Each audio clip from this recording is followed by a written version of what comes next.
मोदी जी भाजपा के नेता बेरोजगारी की बात नहीं कर रहे हैं, महंगाई की बात नहीं कर रहे हैं, जो असली समस्याएं किसानों की, महिलाओं की, उनके बारे में बात ही नहीं हो रही है।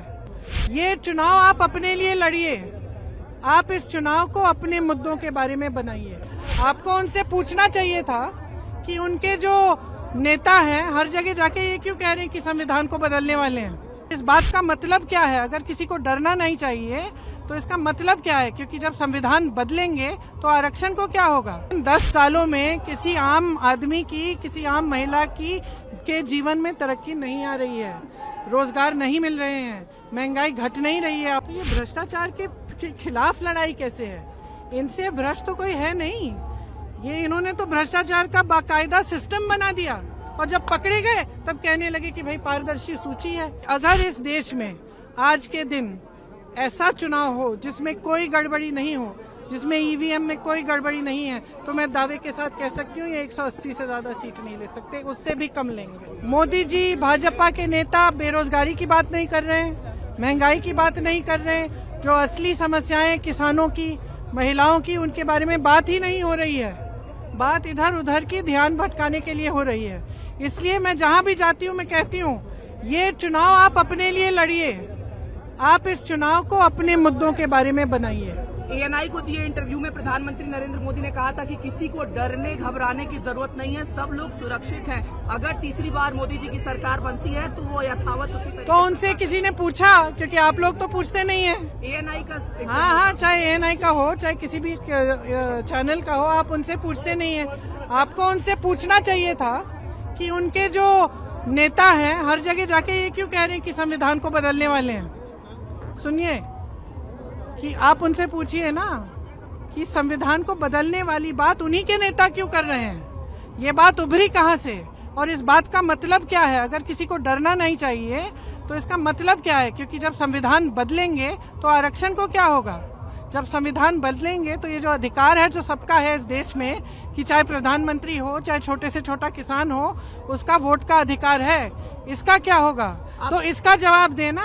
ये कहना काफी नहीं है कि डरिए मत, हम तो वैसे भी नहीं डरते। आप तो उत्तर प्रदेश की प्रभारी भी रही हैं, 80 सीटों में कितनी सीटें कांग्रेस और गठबंधन इस बार एक्सपेक्ट कर रहा है? मैं प्रभारी रही हूँ, ज्योतिषी नहीं रही हूँ। पार की बात कह रहा है। ज्योतिषी नहीं रही हूँ, मैं प्रभारी रही हूँ।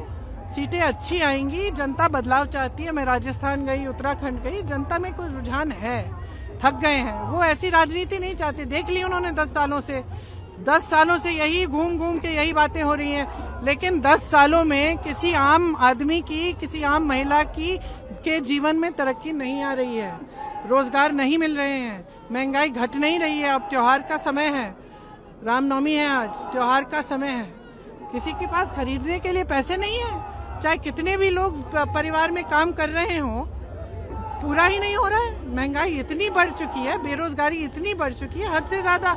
अब इन चीजों के बारे में तो मोदी जी बात नहीं करते। मुझे लग रहा है कि जो मोदी जी के इर्द गिर्द लोग हैं अब तो बताने ही बंद कर दिए, कट गए हैं वो जनता से, क्योंकि जब बहुत सत्ता हो जाती है तो ये अक्सर होता है।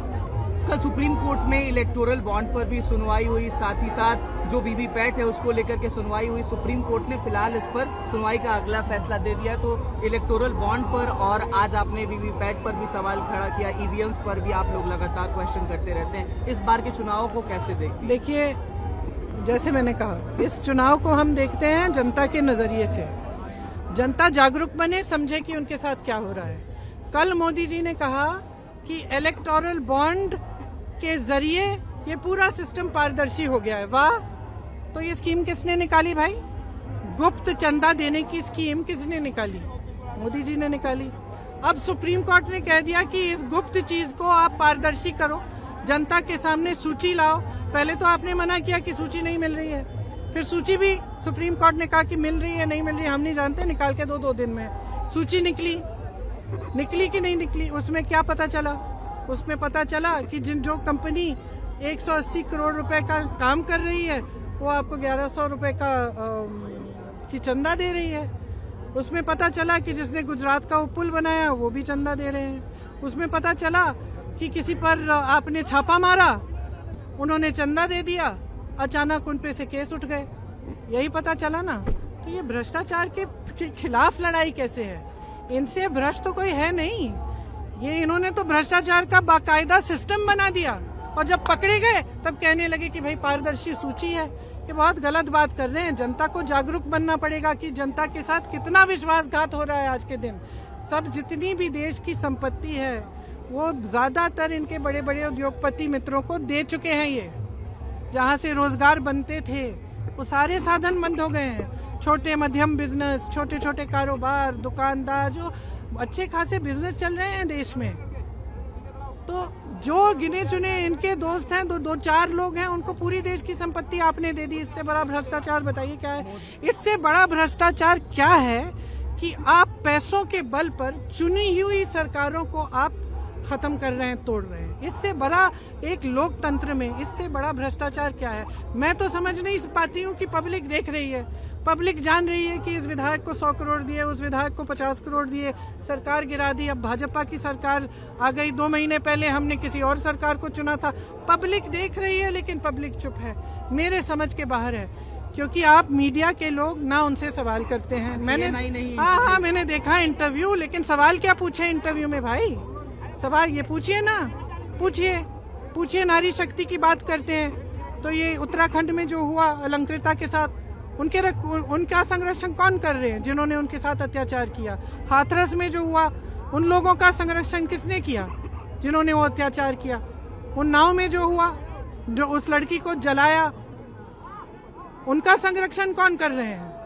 तो इन चीजों का जो आप लोग पूछिए ना, आपका काम है पूछना, आप पूछते नहीं है। हमसे सारे सवाल उठाते हैं, हम विपक्ष में हैं, हमारा काम है जनता के लिए लड़ना और हम लड़ते रहेंगे। एएनआई तो सबसे सवाल पूछता है। एक सवाल आखिरी मेरा रहेगा कि इंडिया अलायंस आपने बनाया, इस बार जो एनडीए है वो कह रहा है हम 400 पार कर रहे हैं। इंडिया ने अभी अपना जो सीट्स है वो कोट नहीं किया है। आप अगर एएनआई पर सीट्स कोट कर दें तो किस आधार पे ये कह रहे हैं कि ये 400 पार होंगे? यही जाने। वो कह रहे हैं 370। हाँ, या 370। अच्छा, या तो इन्होंने कुछ गड़बड़ पहले से कर रखी है कि इनको मालूम है कि हमें 400 मिलने वाले हैं, है कि नहीं?